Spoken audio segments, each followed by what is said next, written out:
Sloth bear के बारे में हमेशा बोला जाता है कि बहुत ही ज़्यादा अप्रत्याशित होता है, अनप्रिडिक्टेबल होता है, कब क्या करेगा कोई भरोसा नहीं। देखिए, स्लॉथ बेयर बाय नेचर तो डरपोक होता है। इसीलिए मैंने हमेशा अपने वीडियो में बोला कि अगर आप जंगल में अकेले जा रहे हो, मोबाइल में गाना बजाते हुए चलो, लकड़ी है तो जोर जोर से बिना वजह किसी पत्थर पे किधर किसी पेड़ पे ठक ठक की आवाज़ करके चलो, ताकि जो भालू जिसके की सुनने की शक्ति बढ़िया है, देखने की शक्ति खराब है, सूंघने की शक्ति बढ़िया है, उसे मालूम चल जाए कि आप आ रहे हो और वो अपना रास्ता पकड़ के साइड हो जाए।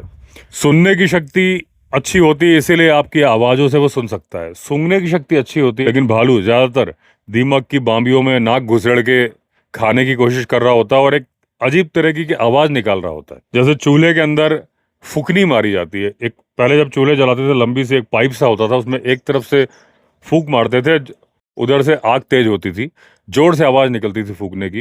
ये एक साइन भी, अगर जंगल में फूकने की आवाज सुनाई दे रही है तो समझ जाइए भालू आपके नजदीक है। कई बार आपको ऐसा भी लग सकता है कि ऊपर आसमान में एरोप्लेन जा रहा है, लेकिन वो भालू हो सकता है।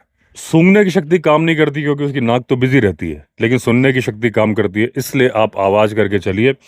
अगर भालू का सडन एनकाउंटर होगा तो भी वो डरा हुआ है, भागना चाहता है, लेकिन उसे लग रहा है कि आप उसको भागने से रोकोगे, इसलिए पहले वो आप पे अटैक करके फिर भागने का ही जुगाड़ कर रहा है कि किसी तरह से मैं यहाँ से निकल जाऊं। एक घटना हुई थी, एक गुफा में लेपर्ड था पहले से, भालू जा रहे थे, भालू की फैमिली थी, मेल फीमेल और एक बच्चा जो कि बड़ा हो गया था। जैसे वो घुसे अंदर तो लेपर्ड था, तो एकदम से वो चिल्लाया और घुर्रा के भागा। तो भालू बाई नेचर पहले डरता है, लेकिन जब उसको लगता है कि अब कोई चारा नहीं, दो पैरों पे खड़ा होके हमला करता है, इवन टाइगर के सामने भी। लेकिन क्योंकि वो एकदम से अंदर से आवाज आई थी तो डर, बाई नेचर डरपोक था, तो भागा। सबसे पहले बच्चा भागा, फिर फीमेल भागी, मेल भी भागा, और भागते भागते मेल ने ये नहीं देखा कि मुझे जाना कहाँ है। एक बड़ी सी चट्टान थी, उसके नीचे गिर गया, उसके दोनों अगले पैर टूट गए।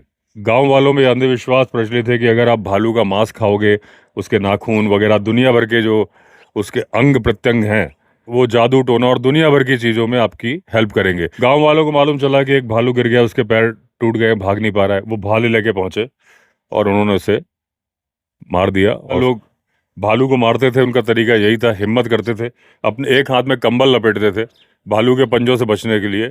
और जब भालू दो पैरों पे खड़ा हो जाता था तो उसकी चेस्ट, उसका फेस, उसके वाइटल ऑर्गन्स पूरे उनकी कुल्हाड़ी के दायरे में आ जाते थे। कुल्हाड़ी के वार से वो भालू को मार देते थे।